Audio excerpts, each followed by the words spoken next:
क्या है ये पीपीएम और इसकी जरूरत क्यों पड़ती है किसी भी शूट के पहले, बताऊंगा मैं आज के इस एपिसोड में। हाय, मैं हूं अमित झा और आप देख रहे हैं Ages Movie World, your gateway to fulfil your dreams.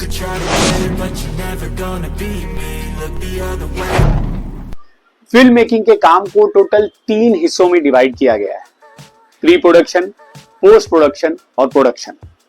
Pre production मतलब वो हिस्सा जहां शूटिंग के पहले की तैयारी की जाती है। प्रोडक्शन मतलब वो हिस्सा जहां पे शूट किया जाता है। और पोस्ट प्रोडक्शन मतलब वो हिस्सा जहां शूट के बाद की तैयारी की जाती है। किसी भी शूट का अच्छा होना इस बात पे डिपेंड करता है कि उस शूट के पहले का प्री प्रोडक्शन कैसा रहा है, और प्री प्रोडक्शन का अच्छा होना डिपेंड करता है पीपीएम पे। पीपीएम मतलब प्री प्रोडक्शन मीटिंग। दरअसल पीपीएम में हर डिपार्टमेंट के डिपार्टमेंट हेड शामिल होते हैं, जैसे कि डायरेक्शन का department head director, camera department का हेड डीओपी, साउंड डिपार्टमेंट का head sound designer, makeup head, costume designer, production head, ये सब शामिल होते हैं। इसके अलावा हर डिपार्टमेंट के सबऑर्डिनेट यानी वो लोग जो डिपार्टमेंट हेड के नीचे काम करते हैं, जैसे डायरेक्टर के नीचे काम करने वाला एसोसिएट डायरेक्टर, असिस्टेंट, वो भी शामिल होते हैं पीपीएम में।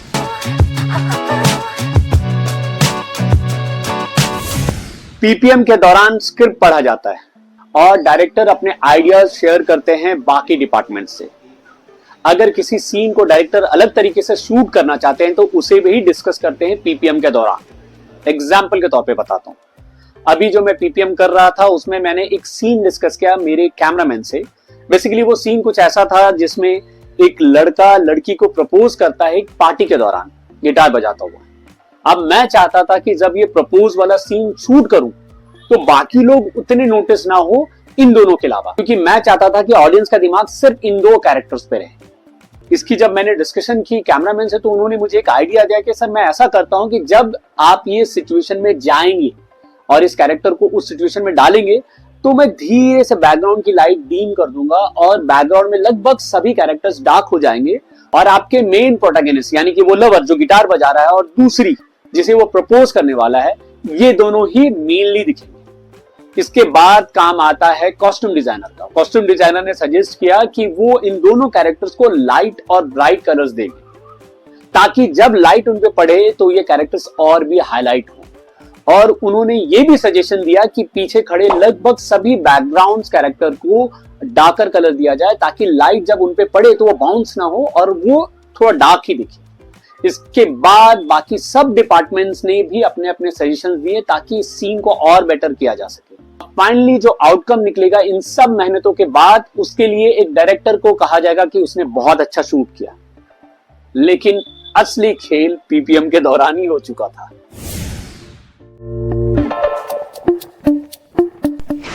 पीपीएम के दौरान बजट भी लॉक किया जाता है किसी शूट का। दरअसल प्रोडक्शन डिपार्टमेंट अपने बजट का एक आइडिया देते हैं सभी डिपार्टमेंट्स को और सभी डिपार्टमेंट उस आइडिया को लेने के बाद ये मेक श्योर करते हैं शूटिंग के दौरान कि उसी बजट में शूट खत्म हो। पीपीएम के दौरान शूट के शेड्यूल को भी डिस्कस किया जाता है।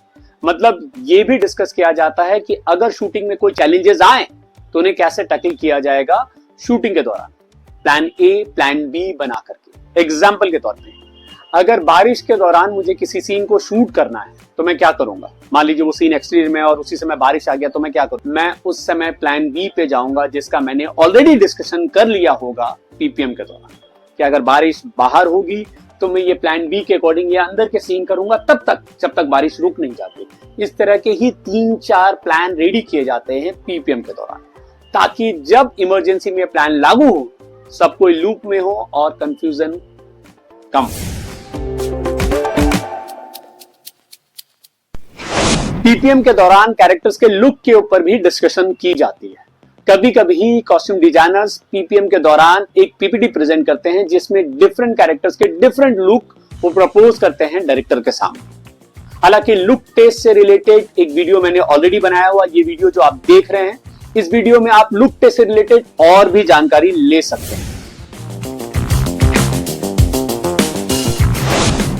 पीपीएम के दौरान हर डिपार्टमेंट्स अपने डाउट्स भी क्लियर करते हैं। एग्जाम्पल के तौर पे मान लीजिए स्क्रिप्ट में कोई सीक्वेंस लिखा हुआ है कि कोई गाड़ी कहीं से निकल रही है और उस पर फायरिंग की जा रही है। अब इसमें एक आर्ट डायरेक्टर को कंफ्यूजन हो सकता है कि सर आप क्या फायरिंग दिखा रहे हैं कि मिस हो रही है गाड़ी को, या फिर फायरिंग से कोई कांच टूट जा रहा है गाड़ी का। अगर मैं कह दूं कि कांच टूटेगा तो उसके लिए आर्ट डायरेक्टर अलग तैयारी करते हैं। वो गाड़ी के ऊपर एक टफन ग्लास लगाते हैं, जिसके ऊपर शूटिंग के दौरान बुलेट लगाई जाती है। एक बार उनको इस चीज का पता चल जाता है तो वो अपनी रिक्वायरमेंट्स उसके अकॉर्डिंग सेट करते हैं। इसी तरीके से बाकी और डिपार्टमेंट्स भी अपने डाउट्स क्लियर करते हैं पीपीएम के दौरान। और सबसे जरूरी चीज जो मैं खुद करवाता हूं पीपीएम के दौरान, वो है अपने अपने रिस्पॉन्सिबिलिटी को एक्सेप्ट करना। दरअसल मैं जब असिस्टेंट था तो उस समय एक बहुत बड़ा कंफ्यूजन हमेशा बना रहता था कि डमी गन कौन ऑर्डर करेगा, क्या एक कॉस्ट्यूम वाला इसको ऑर्डर करेगा या फिर एक प्रॉपर्टी वाला ऑर्डर करेगा। तो मैं इस तरह का कंफ्यूजन अपने शूट में जब से मैं डायरेक्टर बना हूं तब से नहीं होने देना चाहता था। इसलिए मैं पीपीएम के दौरान हर डिपार्टमेंट्स को बोलता हूं कि उनकी रिस्पॉन्सिबिलिटी क्या है और उन्हें क्या करना है। अब आप समझ सकते हैं कि पीपीएम की कितनी जरूरत है किसी भी अच्छे शूट के लिए। अब बात करते हैं उस चीज की जिसकी जरूरत मुझे है, आपके लाइक की, आपके सब्सक्रिप्शन की, आपके प्यार की। मैं एक्सपेक्ट करता हूं कि आप लोगों को ये वीडियोस पसंद आ रहे होंगे, और अगर पसंद आ रहे हैं तो प्लीज लाइक, सब्सक्राइब और फॉरवर्ड कीजिए इस वीडियो को ज्यादा से ज्यादा लोगों तक, ताकि अधिक से अधिक लोगों की पर्दे से दूरी कम हो सके। Until then, keep trying hard until you succeed.